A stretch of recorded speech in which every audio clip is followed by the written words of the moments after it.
আসসালামু আলাইকুম, কেমন আছেন সবাই? আশা করছি সবাই অনেক ভালো আছেন। আমার চ্যানেল ইরিনা সানডে ক্রাফটে আপনাদের সবাইকে স্বাগতম। চলে এলাম একটা নতুন ভিডিও নিয়ে। আজকে আমি আপনাদের প্যান্ট প্লাজো কাটিং এবং স্টিচিং দেখাবো। তো তার জন্য শুরুতে আমি এখানে 2 মিটার কাপড় নিয়ে নিয়েছি। আপনারা চাইলে এখানে 2.5 গজ কিংবা 3 গজ পরিমাণ কাপড় নিতে পারেন। লম্বা যার লম্বা অনুযায়ী কাপড়ের কম বেশটা নির্ভর করবে। তো শুরুতেই আমি নিচের যে অংশটা আছে এখান থেকে 1 ইঞ্চি মার্ক করে নিচ্ছি। এটা নিচ কিংবা উপর দুই জায়গা থেকেই করতে পারবেন। যে অসমান অংশটুকু আছে সেই অংশটুকু আমি কেটে ফেলে দিচ্ছি। আপনাদের কাপড়ে যদি অসমান অংশ না থাকে তাহলে এই স্টেপটা স্কিপ করলেও পারেন। তো এখন আমি পুরো কাপড়টাকে আবার লম্বালম্বি করে বিছিয়ে নিব। এখন এখান থেকে আমি আমার টোটাল লম্বার মাপটা নিব। তো আমার টোটাল লম্বা হচ্ছে 40 ইঞ্চি। আমি এখানে 40 ইঞ্চিতে একটা মার্ক করে নিচ্ছি। এই 40 ইঞ্চি আমি একদম ফুল মাপটা নিয়েছি। এখান থেকে কোমর এবং নিচের অংশটা বাদ দিয়ে টোটাল আমি 37 কিংবা 38 ইঞ্চির মতো টেকাবো। এখন এখানে 16 ইঞ্চিতে একটা দাগ দিয়ে নিব এবং এটা স্কেলের সাহায্যে মিলিয়ে দিব। তারপর চওড়া আমাদের যে অংশটুকু আছে এখান থেকে 15 ইঞ্চিতে দাগ দিব। আপনাদের কাপড়ের গ্যার অনুযায়ী এখানে কম বেশ হতে পারে কাপড়টা। আমার অল্প একটু কাপড় বেঁচেছে, আপনাদের যদি কাপড়ের গ্যার বেশি থাকে তাহলে আরও অনেকটা কাপড় বাঁচবে। এখন উপর থেকে 11 ইঞ্চিতে একটা দাগ দিয়ে আরেকটা বক্স করে নিলাম। আর এখানে দেখুন একটু রাউন্ড করে শেপ দিয়ে দিচ্ছি। উপরের যে 11 ইঞ্চি মাপটা এটা হচ্ছে কোমরের মাপ, আর এটা হচ্ছে হাই থেকে যেই রাউন্ড শেপটা দিয়ে দিলাম এটা হচ্ছে হাইয়ের অংশ। এবার একেবারে নিচের অংশে আমরা মোহরির মাপটা নিয়ে নিব। আমি এখানে মোহরি 13 নিয়েছি। আপনারা যদি আরও বেশি গ্যার চান তাহলে আর একটু বেশি নিয়ে নেবেন। তো এখন আমাদের যে বন্ধ সাইডটা আছে, আমি যেই সাইডে এতক্ষণ দাগ দিলাম এটা হচ্ছে খোলা সাইড, আর এখন আমি যেই সাইড দাগ দিচ্ছি এটা হচ্ছে বন্ধ সাইড। এখান থেকে 0.5 ইঞ্চিতে আমি একটা দাগ দিয়ে নিচ্ছি এবং স্কেলের সাহায্যে দাগগুলো মিলিয়ে দিচ্ছি। তো এই দাগটাকে আমরা এখন কিছুই করব না, আমাদের বাকি যে দাগগুলো আছে এই দাগগুলো আমরা এখন কেটে নিব। যেহেতু এটা প্যান্ট প্লাজো, এটাতে কিন্তু কোনো কুচি হবে না, আর এটা অনেকটাই প্যান্টের মতো চেপে থাকবে। তাই আপনাদের মেজারমেন্ট অনুযায়ী, আপনাদের বডির যে মেজারমেন্ট সে অনুযায়ী কাপড়টা কাটিং করে নিবে। 34 থেকে 38 ইঞ্চি পর্যন্ত যাদের কোমর তারা এই মেজারমেন্টে প্যান্টটি তৈরি করে নিতে পারবে। তো এখন আমি কাপড়টিকে খুলে বিছিয়ে নিচ্ছি। আমাদের দাগ দেওয়া যে অংশটা আছে এটা এখন এখান থেকে নিচের অংশে আমি 2 ইঞ্চি পরিমাণ দাগ দিয়ে নিচ্ছি।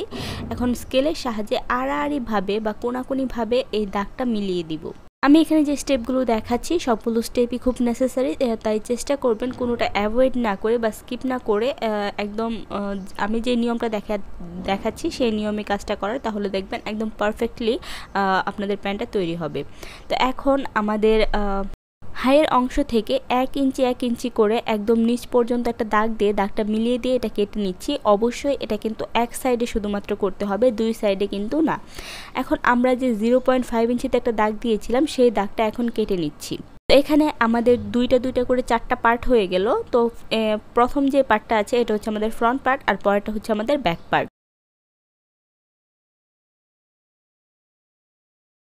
তো এরপর আমি পকেট কাটিং করে নিব। তো আপনারা যদি পকেট অ্যাটাচ করতে না চান তাহলে এই অংশটা স্কিপ করতে পারেন। তো এর জন্য আমি আমার উপরের যে অংশটুকু বাকি ছিল সেই অংশটুকু নিয়ে নিচ্ছি, কিংবা আপনাদের ঘরে যদি আলাদা কাপড় থাকে তাহলে সেইটুকু দিয়েও করতে পারেন। তো এখানে আমার 12 ইঞ্চি লম্বা পরিমাণ কাপড় আছে। এখন এই কাপড়টিকে আমি টোটাল 4 ভাঁজে ভাঁজ করে নিলাম। এরপর আমাদের যে ফ্রন্ট পার্টটা আছে সেটা আমরা এই কাপড়টার উপর বিছিয়ে দিলাম। এই কাপড়টার উপর বিছিয়ে দিয়ে মূলত আমাদের ফ্রন্ট পার্টের যে শেপটা আছে সেই শেপ অনুযায়ী দাগ দিয়ে এটাকে কাটিং করে নিতে হবে।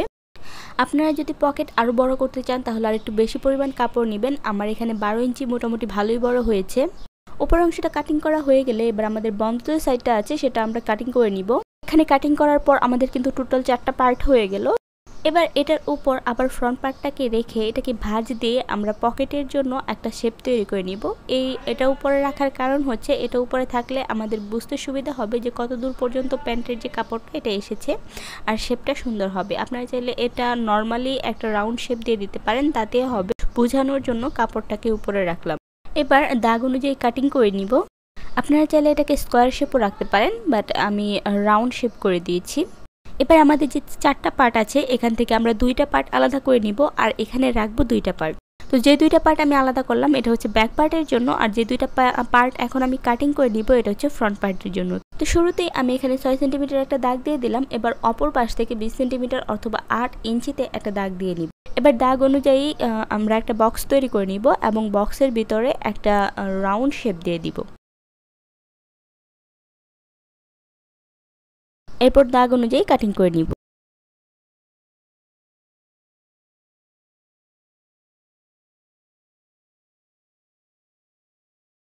এবার আমাদের যে অতিরিক্ত টুকরাগুলো ছিল সেখান থেকে আমি একটা অংশ নিব এবং এখান থেকে আমি পট্টি কেটে নিব।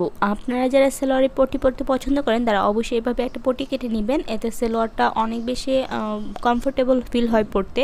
তো আর যারা পরেন না তারা এই অংশটা চাইলে স্কিপ করতে পারেন।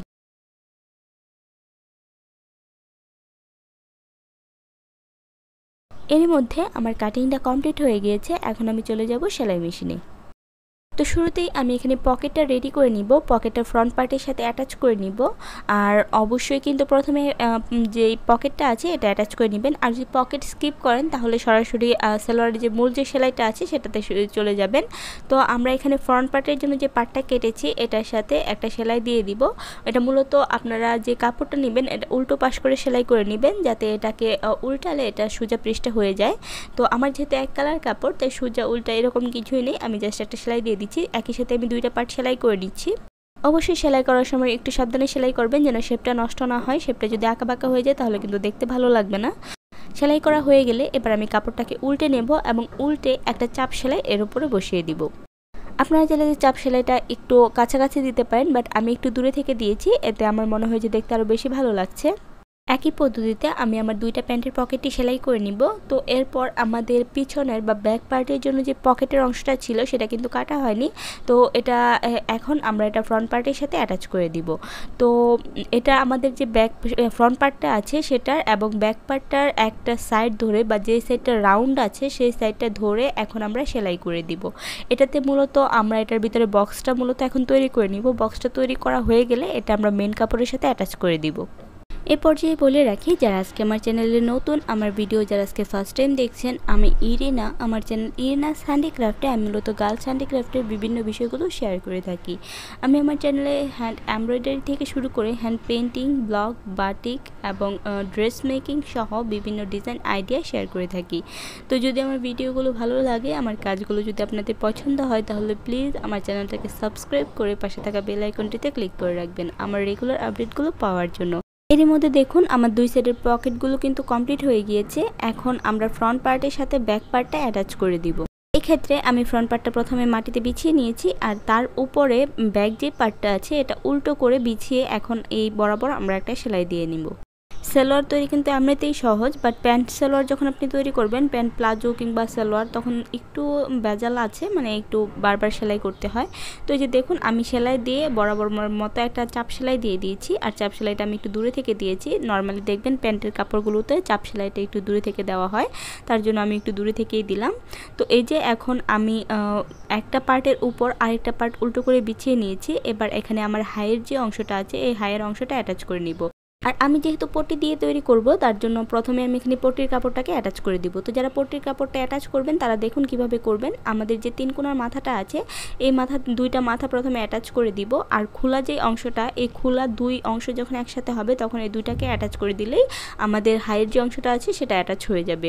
তো একই পদ্ধতিতে দেখুন আমি সেলাই করে নিয়েছি এবং এটা অ্যাটাচ করার পর আমি উপর থেকে একটা চাপ সেলাই দিয়ে দিয়েছি, এতে দেখতেও সুন্দর লাগে জিনিসটা আর অনেক বেশি টেকসইও হয়।